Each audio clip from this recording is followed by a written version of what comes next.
نحمد و نصلی علی رسولہ الکریم اما بعد فاعوذ باللہ من الشیطان الرجیم بسم اللہ الرحمن الرحیم وما خلقت الجن والانس الا لیعبدون آمنت باللہ صدق اللہ مولانا العظیم وبلغنا رسولہ النبی الکریم الامین۔ اللہ خالق کائنات قرآن پاک میں ارشاد فرماتا ہے کہ وما خلقت الجن والانس الا لیعبدون۔ رب ذوالجلال کا فرمان ہے کہ میں نے انسان اور جو جن ہیں ان کو اپنی عبادت کے لیے پیدا کیا ہے۔ چونکہ ہمارا موضوع آج کا یہ ہے کہ رمضان المبارک میں سرکش شیاطین کو جکڑ دیا جاتا ہے، اور اس کے باوجود کچھ ایسے لوگ ہوتے ہیں جو گناہگار اور رمضان المبارک کا احترام نہیں کرتے، رمضان المبارک میں بھی اسی طرح گناہ کرتے رہتے ہیں جس طرح عام دنوں میں گناہ کرتے ہیں۔ تو اس حوالے سے جو بنیادی چیز ہے وہ یہ ہے کہ اللہ خالق کائنات نے رمضان سے علاوہ میں بات کر رہا ہوں کہ انسانوں کو اور جنوں کو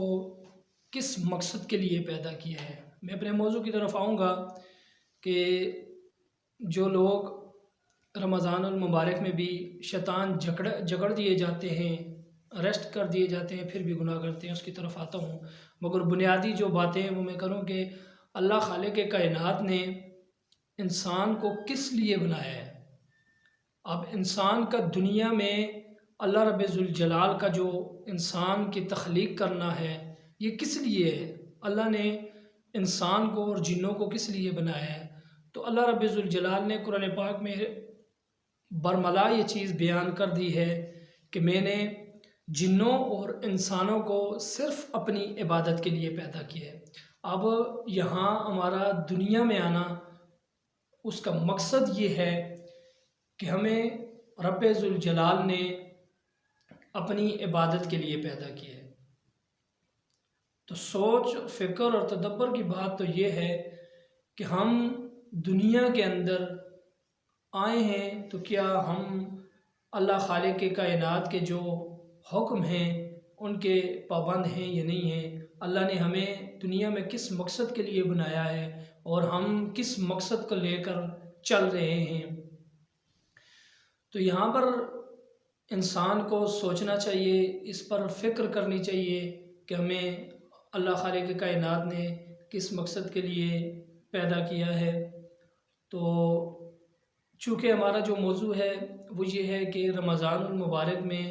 شیاطین کو جکڑ دیا جاتا ہے، لیکن اس کے باوجود کچھ لوگ پھر بھی گناہوں سے باز نہیں آتے۔ اب جب انسان کو اللہ رب ذوالجلال نے پیدا کیا ہے تو اسے خود مختار بنا دیا ہے۔ اب انسان دنیا میں آیا ہے تو اس کو اللہ نے یہ اختیار دے دیا ہے کہ تو پیدا ہو گیا، اب تیرے اختیار میں ہے، تو جو بھی کر سکتا ہے۔ اب جب انسان کو اختیار مل گیا ہے تو پھر تو اس کے اپنے اختیار میں ہے، وہ جو چاہے کر سکتا ہے، وہ جو چاہے کرے۔ تو رب ذوالجلال نے رمضان المبارک میں بے شمار احادیث مبارکہ نبی کریم صلی اللہ علیہ وسلم سے وارد ہیں کہ انہوں نے فرمایا کہ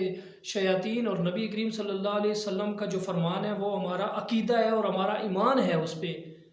ہم اسے سرخم تسلیم کرتے ہیں کہ نبی کریم صلی اللہ علیہ وسلم کا ہر قول، ہر فعل وہ سچا ہے۔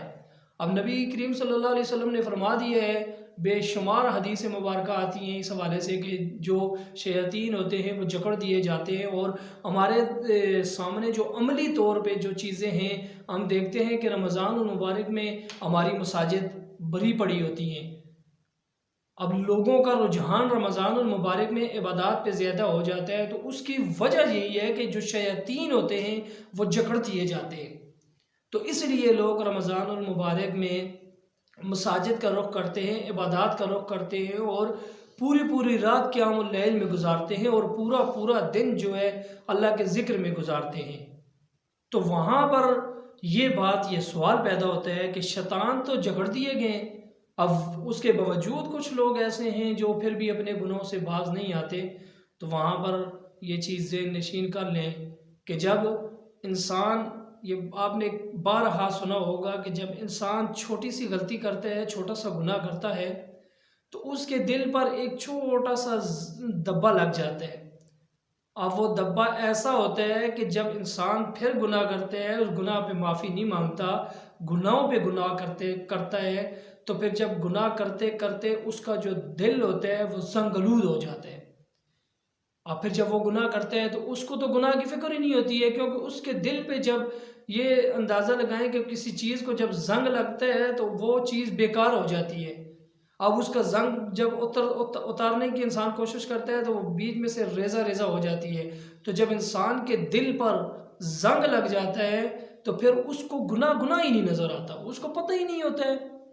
وہ اپنی دنیا میں مست ہوتا ہے، اس کو یہ فکر ہی نہیں ہوتی ہے کہ اللہ خالق کائنات نے ہمیں اس دنیا کے اندر کس لیے بھیجا ہے۔ تو یہ رمضان المبارک میں شیاطین جو جکڑ دیے جاتے ہیں، اس کے بعد بھی کچھ لوگ گناہ کرتے ہیں یا برے عمل کرتے ہیں، برے افعال کرتے ہیں، تو اس کی وجہ یہ ہے کہ ایک تو ان کے دل پہ زنگ لگ جاتا ہے، اور دوسری یہ چیز ہوتی ہے کہ ان کا جو نفس امارہ ہے اس کی وجہ سے وہ گناہ کرتے ہیں، اپنے نفس کی وجہ سے۔ اب نفس کو خوش کرنے کے لیے جو کر رہے ہیں، اور بسا اوقات ویسے بھی ہم جب گناہ کرتے ہیں تو ہم تو ساری چیزیں شیطان پہ ڈال دیتے ہیں، جو بھی الٹا کام کریں ہم کہتے ہیں ہم سے شیطان نے کروایا۔ وہ بھائی شیطان رمضان میں تو شیطان بند ہو جاتے ہیں، رمضان میں آپ سے کون کروا رہے ہیں؟ تو یہ انسان کا کچھ ایسے گناہ ہوتے ہیں جو ہم اپنے نفس کے لیے کرتے ہیں، جو نفس کے لیے گناہ کرتے ہیں وہ پھر شیطان کے اوپر نہیں ڈال سکتے۔ اب پھر وہ اسی طرح غیر رمضان میں بھی یہ گناہ کرتے رہتے ہیں، اور اسی طرح رمضان المبارک کا مہینہ آ جاتا ہے اور اس میں بھی اسی طرح گناہوں میں رہتے ہیں۔ تو ایک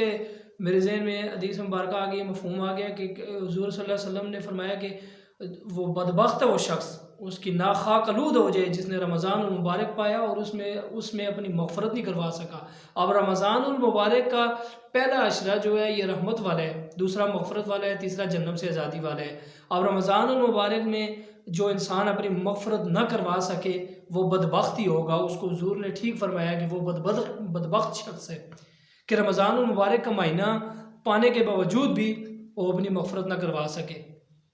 رمضان المبارک کا مہینہ ہمارے پاس جو آتا ہے ہمارے گناہوں کی تلافی کے لیے آتا ہے، تاکہ ہم رمضان المبارک میں اپنے گناہوں کی تلافی کر سکیں، ہم اللہ رب ذوالجلال کے آگے گڑ گڑا کر معافی مانگ سکیں۔ تو ہم رمضان المبارک کا مہینہ بھی گزر جاتا ہے، ہمیں اس کی طرف سے توفیق نہیں ہوتی ہے کہ ہم ایک سجدہ کریں یا اس کی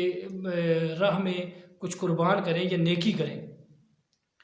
تو یہ جو رمضان المبارک میں بھی لوگ گناہ کرتے ہیں ان کو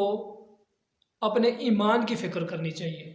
کہ ان کا ایمان اتنا کمزور، کیا ایمان ختم ہی ہونے والا ہے، ایمان ختم ہو گیا ہے۔ جب انسان رمضان میں بھی گناہوں سے باز نہیں آ رہا ہے تو یوں سمجھے کہ اس کا ایمان نہیں ہے،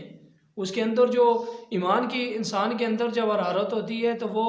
حرکت جو انسان کے دل میں پیدا ہوتی ہے نا جب گناہ کرتا ہے تو اس کا جسم کانپتا ہے۔ جو مومن ہوتا ہے ایک رائی برابر بھی اس کے اندر اگر ایمان ہوتا ہے تو اس کا جسم کانپنا شروع ہو جاتا ہے۔ تو رمضان المبارک کا پورا مہینہ گزرتا ہے تو ہم اس کے باوجود بھی اپنے نفس امارہ کی وجہ سے ہم یہ گناہ کرتے ہیں۔ وہاں پر شیطان نہیں ہوتا اور نہ ہی ہم شیطان پہ وہ والے گناہ ڈال سکتے، وہ ہم صرف اپنے نفس کو خوش کرنے کے لیے، اپنے نفس امارہ کے لیے گناہ کرتے ہیں۔ تو جو لوگ ایسے ہیں وہ غفور الرحیم، وہ بخشنے والی ذات ہے، وہ فرماتا ہے اس کی رحمتیں پکار کے کہتی ہیں ہے کوئی بخشش طلب کرنے والا جس کو بخش دیا جائے۔ تو رمضان المبارک کا جو مہینہ ہوتا ہے اس میں یہ مغفرتوں والا مہینہ ہوتا ہے، تو اس میں جتنا بھی ہو سکے گڑ گڑا کر اللہ خالق کائنات کے آگے معافی مانگے اور آئندہ گناہوں سے بچنے کے لیے یہ اہتمام کریں۔ اللہ خالق کائنات ہمیں گناہوں سے بچنے کی توفیق عطا فرمائے۔